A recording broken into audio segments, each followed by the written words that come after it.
forget to subscribe our channel by Burns. Nandito naman ako sa panibagong vlog, lalo na dyan sa mga subscribers ko. Mag-ingat kayo dyan palagi. Huwag ninyong pabayaan ang inyong sarili habang tayo nabubuhay sa mundong ito, mga Papi Burns. Ito, isi-share ko sa inyo, ito ang pinakamaganda sa lahat ng tao sa Pilipinas, lalo na dyan sa Mindanao, Visayas. Ito ang content ko, ito ang pinakamalaga sa buhay natin, na hindi natin alam sa sarili natin, na hindi natin alam kung ano ang ginagawa sa mga taong kampon sa kadiliman. Ito, mga baby birds, kontra sa mangkukulam. Kontra sa mangkukulam. May paraan na po tayo paano pagsumpuin ang mga mangkukulam ngayong panahon. Ito nakasulat ni Kristo sa kapanahunan sa mga taong nilalang sa mundo. Yung mga taas-taasan pa tulad yan, mga lulo. Yun. Itong libro nakasulat sa librong orasyon. Ito ang pinakamaganda, mga Papi Birds. Ito kontra sa kulam. Kailangan magbigkas kayo nito ng 9 na bisis.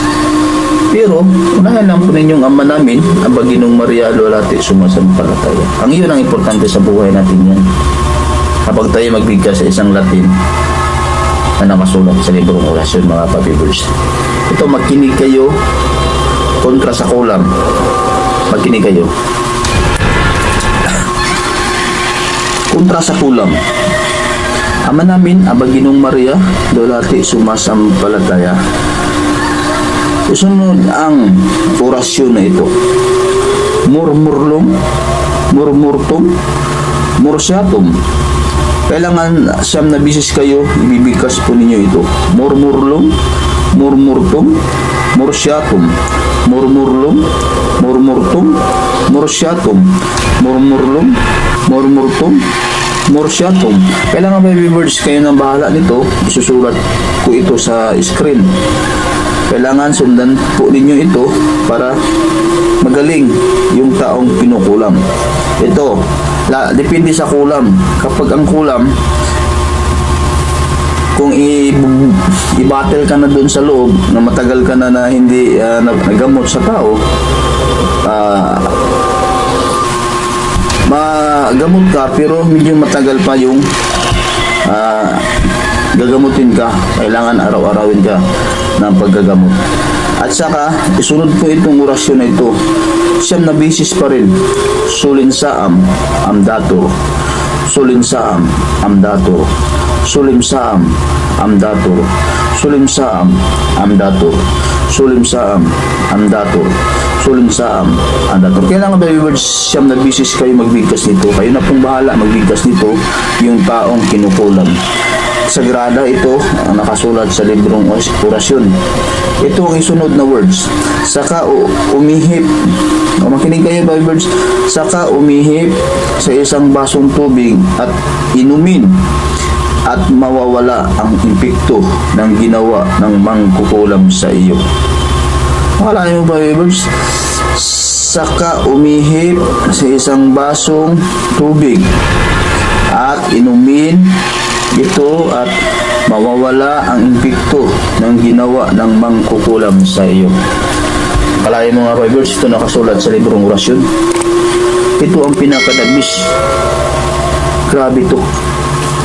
Ito nakasulat sa librong orasyon. Nagpapasalamat nga tayo na may librong orasyon tayo. Nagpapasalamat tayo sa Panginoon, o gabayan tayo sa mga taong ginagabayan sa ating Panginoon na walang laman, walang buta espiritual. Kaya huwag ninyong tangkilikin, huwag ninyong baliwalain itong nakasulat sa librong orasyon, mga Fibers. Yung mga taong hindi maniwala, ibig sabihin doon, wala kang tiwala sa Panginoon. Ang tao nakashare para alam yun sa mga tao na anong ginagawa. Katulad sa akin, nakasulat sa librong orasyon, ito lang binabasihan ko, nakasulat sa orasyon para i-share ko sa inyo. Ito, minsan lang itong nangyari. Nagpapasalamat ako sa Panginoon na binigyan ako nito para makasira ko sa inyo mga ka-viewers.